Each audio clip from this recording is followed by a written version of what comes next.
So I'm going to show you how to make beads like these ones. Well, we'll start with some merino wool.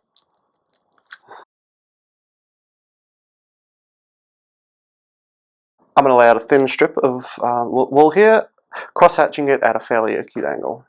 So we'll start about like that, and we'll just go up like this.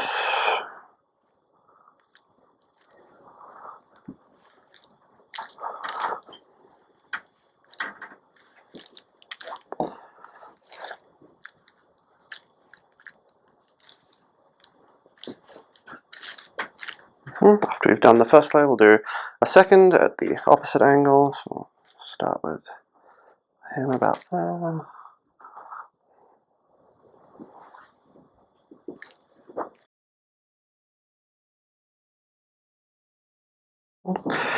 Then we'll dry felt this a little just by placing a hand and rubbing a bit.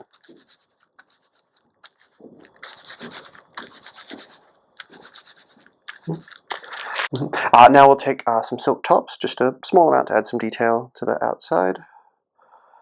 So take a bit and put it at the top of our piece here. Then we'll turn over the piece. So now your silk tops are now on the bottom. They're now underneath. And then again, just rub it a bit, just to keep it a bit together. So now we're going to fold the edges in, and you can leave it like this, and you'll get a sausage-shaped bead, or you can fold it in half to get a rounder bead. After you've folded the edges in, you dry felt it a little bit to keep it its shape, and then if you're making the rounder bead, you fold it in half again, and dry felt it to keep everything in place, taking special attention to the edge where it was folded, to try and join those together.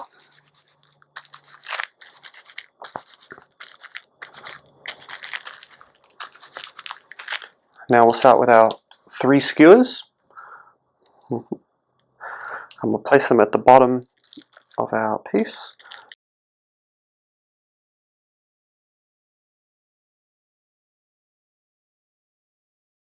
We'll fairly loosely roll up the wool while pushing the ends in to keep it more round.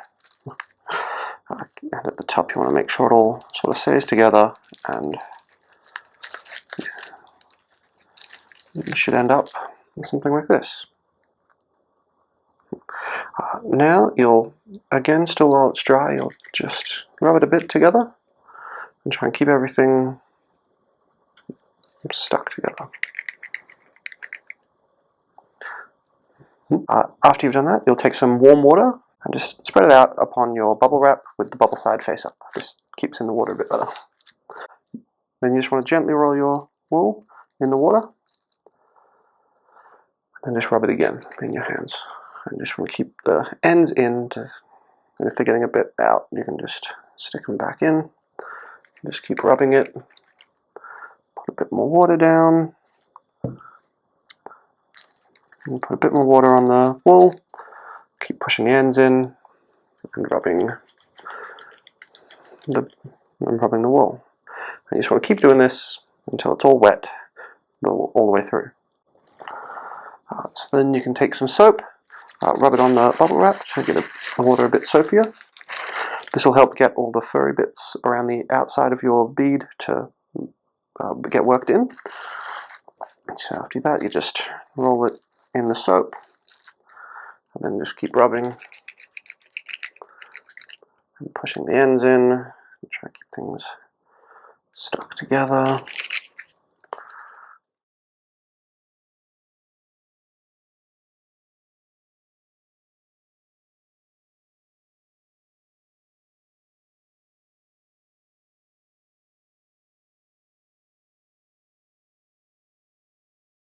Once the bead has shrunk enough to be firm upon the 3 sticks, we'll remove one of the sticks so the hole can continue shrinking so it can be the size of 1 skewer. So just take one of them out. And then we'll just continue as we were doing before, keep working it to make it smaller and tighter.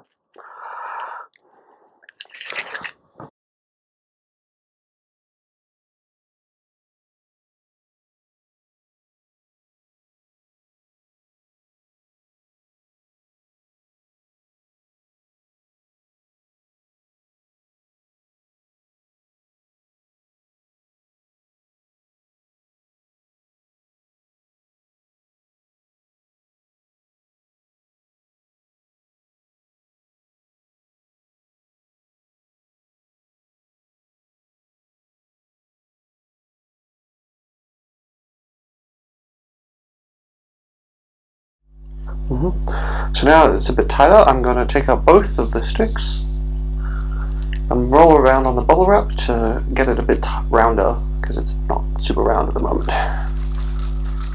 Yeah, you should do this quite gently. You don't want the hole in the center to completely close up.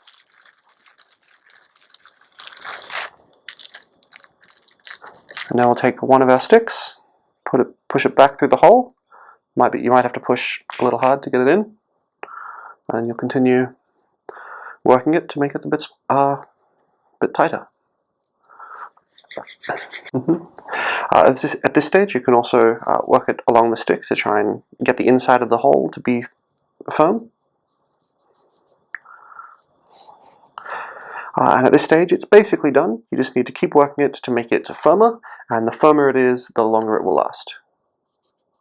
And here we have a few we've prepared earlier. This one is still quite soft, so you could probably use quite a bit more.